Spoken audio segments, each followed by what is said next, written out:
বলছিলাম আপনি কি রত্না শর্মা বলছেন? এসবিআই ব্যাংক থেকে। হ্যালো গাইস, আজকে একটা আমার দিদির সাথে প্র্যাঙ্ক ভিডিও করবো, তোমরা দেখতেই থাকো ভিডিওটা। আশা করি তোমাদের খুব ভালো লাগবে। এই ফোনটা দিয়ে ফোনটা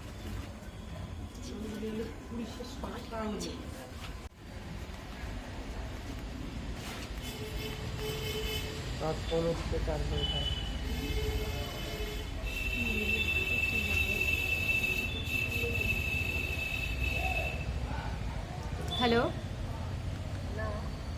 হ্যালো, বলছিলাম আপনি কি রত্না শর্মা বলছেন? আমি এসবিআই ব্যাংক থেকে বলছিলাম। এসবিআই ব্যাংক থেকে বলছিলাম, আপনি কি এসবিআই ব্যাংকে তো একটা বই খুলেছিলেন, তো আপনি তো সেখানে ঠিকভাবে লেনদেন করছেন না।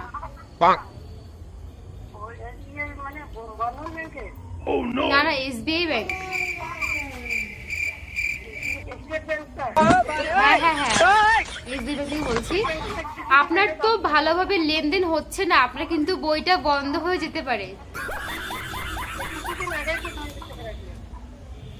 না, আমি তো এখানে আজকে চেক করছিলাম, তো আপনার অ্যাকাউন্টও বেরিয়ে আসলো, আর ওখানে দেখাচ্ছে যে আপনি টাকা তুলছেনও না, টাকা রাখছেনও না। আপনার কিন্তু বইটা বন্ধ হয়ে গেলে আপনি কিন্তু কোনো ইস্যু করলেও কিন্তু বইটা অন করতে পারবেন না, মানে চালু করতে পারবেন না আপনি। আপনি আপনি যে বললেন আপনি 2000 টাকা তুলেছিলেন না রেখেছিলেন? ও রেখেছিলেন, তা মিনিমাম কতদিন আগে?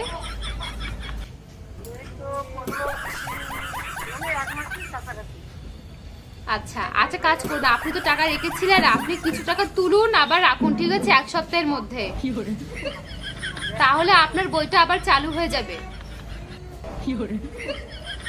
হ্যাঁ, আপনার মূল্যবান। না, আপনি যদি টাকা রাখতে চান রাখতে পারেন, আবার যদি তুলতে পারেন তুলতে পারেন। এমনও হতে পারে যে আপনি আগের দিন টাকা রেখে আসলেন, পরের দিন গিয়ে তুলে নিয়ে আসলেন। মানে মোট কথা হচ্ছে আপনাকে লেনদেনটা চালু রাখতে হবে।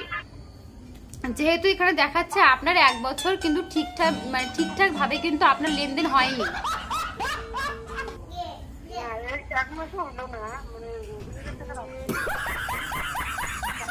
এরকম করলে এরকম যদি করেন, যদি বইটা বন্ধ হয়ে যায়, পরে কিন্তু আপনি ব্যাংকের দোষ দিতে পারবেন না।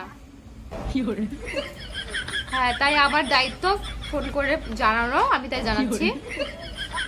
হ্যাঁ, আপনার ব্যাংক না, কালকে তো বন্ধ আছে, কালকে মে দিবস।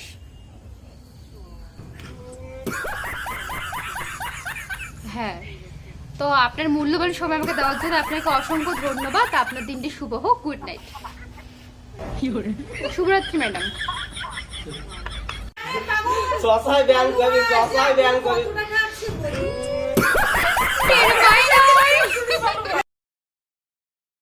কি